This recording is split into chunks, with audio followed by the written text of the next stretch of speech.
Good afternoon, everybody, and welcome to today's class of Lunch Break with the Rabbi. Today is Wednesday, September 2nd, if I'm not mistaken, the 13th of Elul.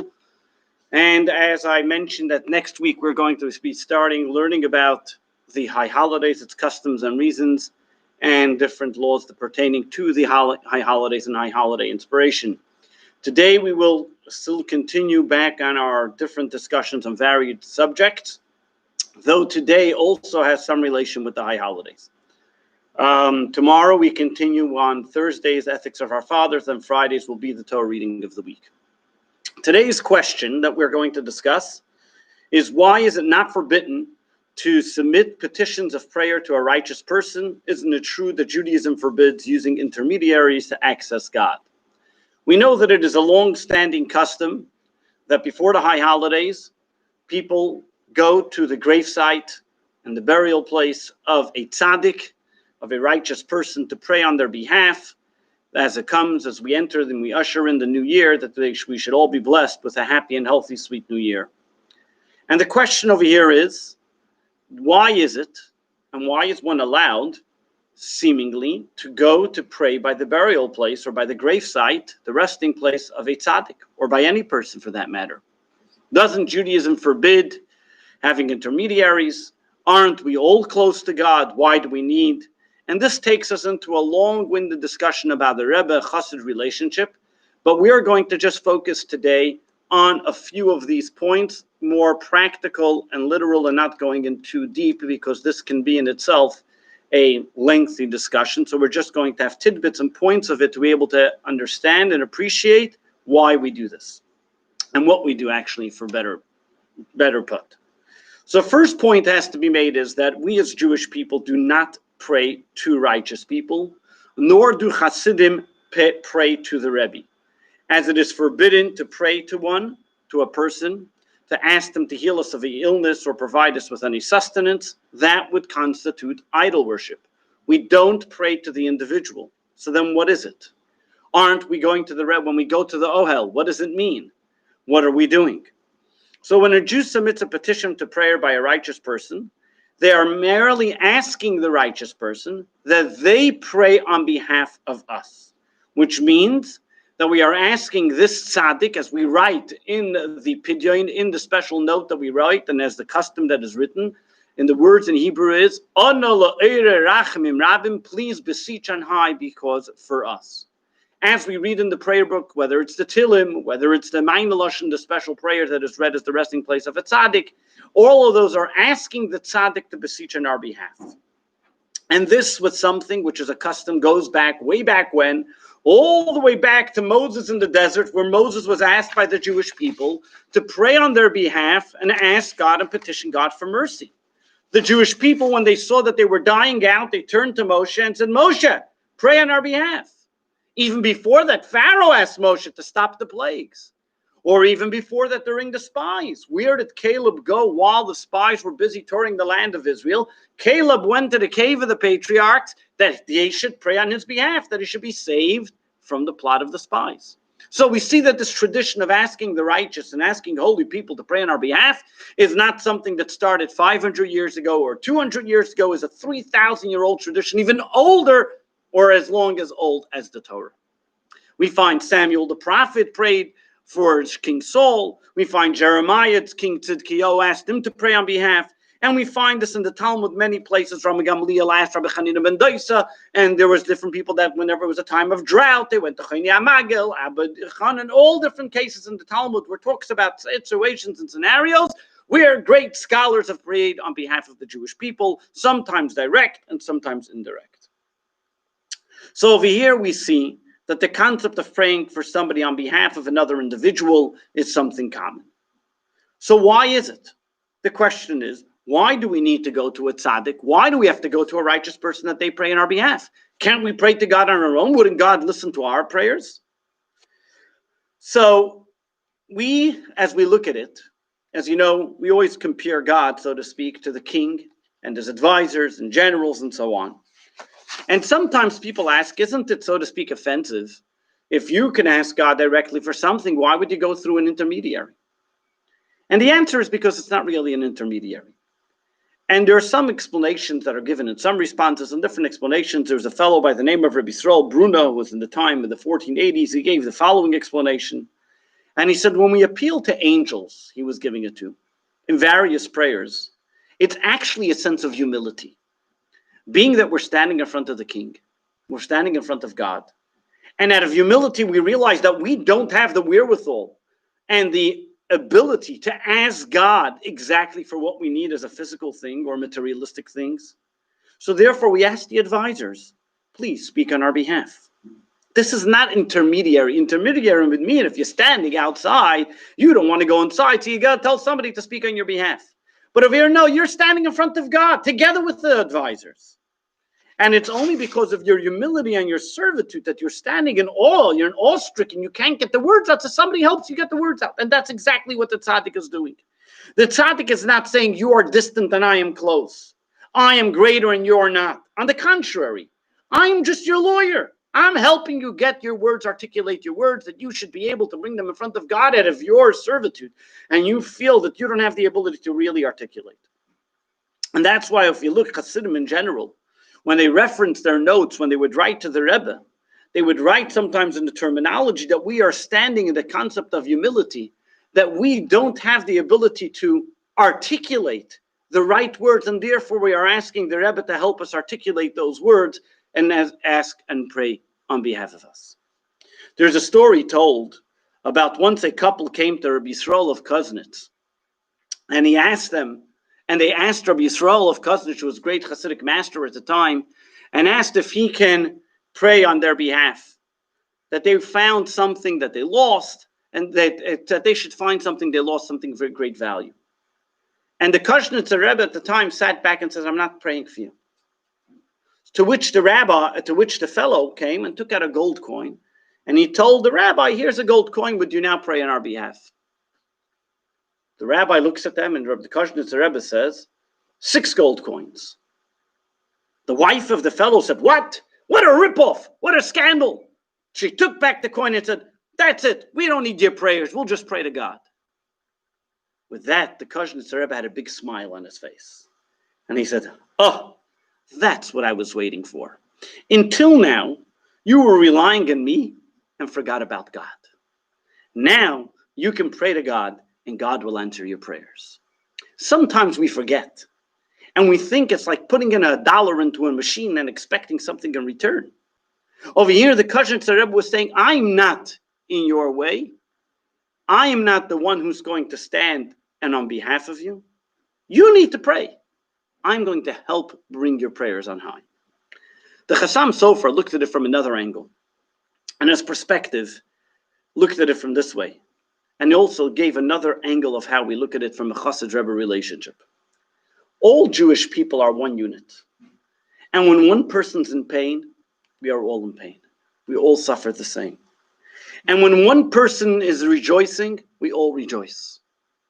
Now, if I'm in pain, now if imagine the entire body's in pain, who would you like to represent, to ask to speak to the doctor? The leg or the head? The head has a better articulation. He says the same ideas with the Jewish people. We're all one unit. Every Jew feels the pain of another. And we want the head to articulate what's bothering us. And therefore we ask the Rebbe to speak for us because he is the head and we are merely the leg. They say a story of once a chassid back in communist Russia overheard 2 drunk peasants talking to each other. One said to each other, Ivan, what's bothering me? The other replied and said, how should I know?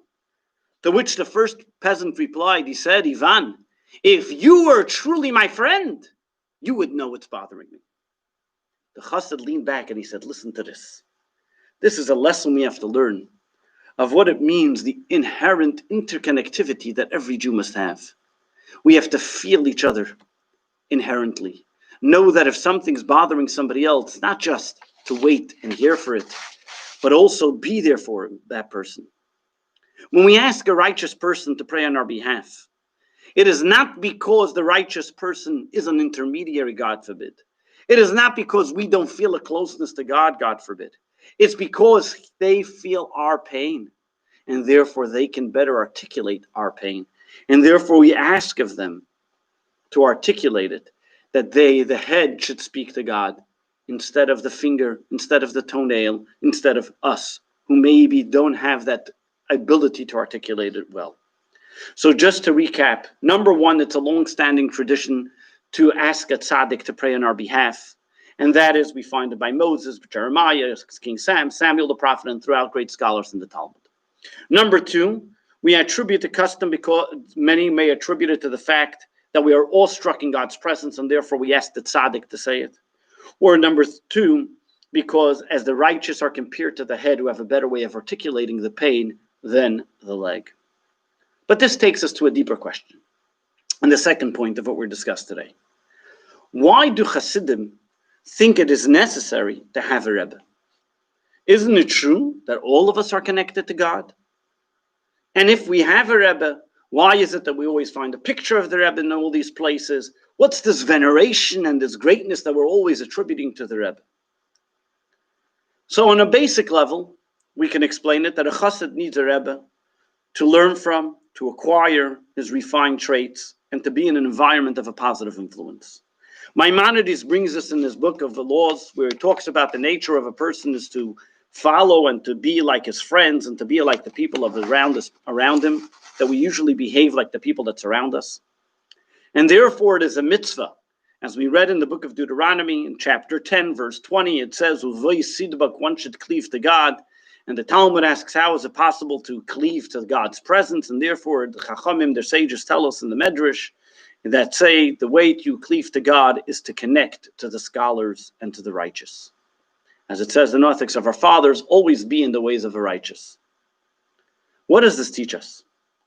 That when we look at the Rebbe and we consider the Rebbe something of holy and something that's part of us, number one is we learn ourselves.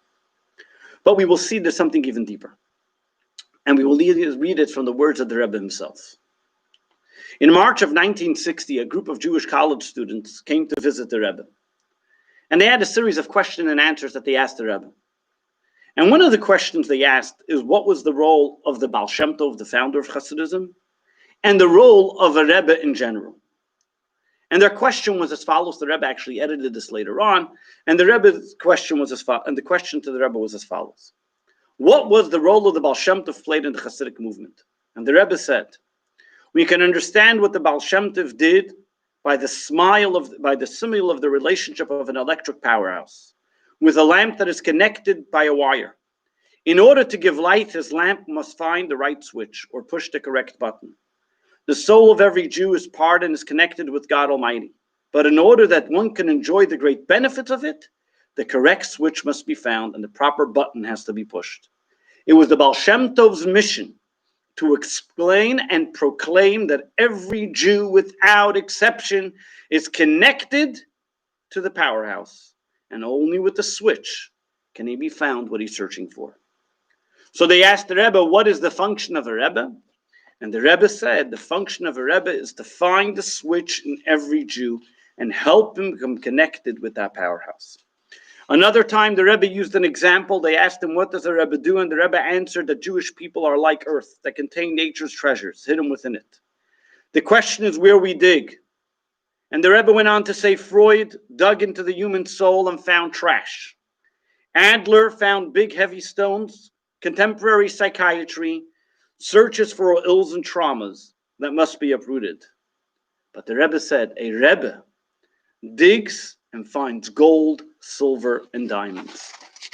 What we see over here is very clearly, the Rebbe stressed that all of us have a direct line to the power plant.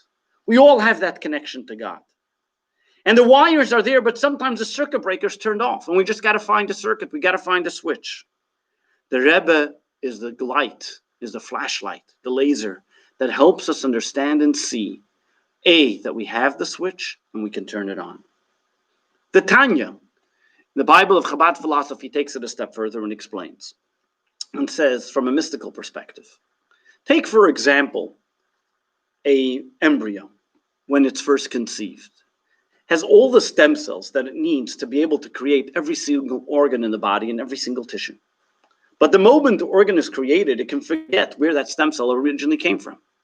Today, modern science has found a way to be able to find the original stem cell and put everything together. And this way, when one's needed, to be able to put the stem cells and to be recreate whatever it needs in time. The same thing is also our souls go through a process that we all come from one original soul.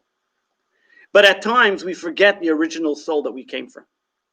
The Rebbe is there that helps us to create that consciousness that we come from that original soul. Does the stem cell research to be able to bring us and progenate and bring about to fruition the ability that our cells can do. And therefore, the souls should be able to remain some type of consciousness. There's a story told about a fellow, his name was Yehuda Avner, was an ambassador of Israel. He once came to the Rebbe and asked the Rebbe a similar question, what is the function of a Rebbe? And the Rebbe explained to him, giving each person a match to be able to ignite their soul, to reconnect with their original inherent value. At the end of the audience, he asked the Rebbe, "No, so did you ignite my soul?" And the Rebbe told him, "No, but I gave you the match that you can ignite it." The job and the reason why a chassid has such a strong relationship with the Rebbe is because the Rebbe empowers every single one of us to be the best we can be. That we are our connection to show us our inherent value, our connection that we have with God, that we can always make it better, greater, and more special. And for that reason, most Chabad houses, and every Chabad home, I should say, and people that see the Rebbe as somebody great in their life, have a picture of the Rebbe. Why? Because who do you hang up on your wall? The people that you love, the people that you hold dear, and those that you honor. And because the display of the Rebbe shows the same reason. The Rebbe shows us, it's reflecting, and when we look at the Rebbe, that the Rebbe wants from us and demands of us to bring about our own spiritual potential, to get closer to God and be a better admirer and servant of God, to be a better Jew and a better person. That encouraging smile is why we have his picture always hanging. So just to recap, we don't require intermediaries to find God, to access God. We all have a direct line. We're all connected to the powerhouse. We just need that help to find that switch. God places a special soul in every generation that maintains the conscious connection with God and that is there to inspire us, invigorate us to do better every single day. God bless you. Now go take on the day and do better. All the best.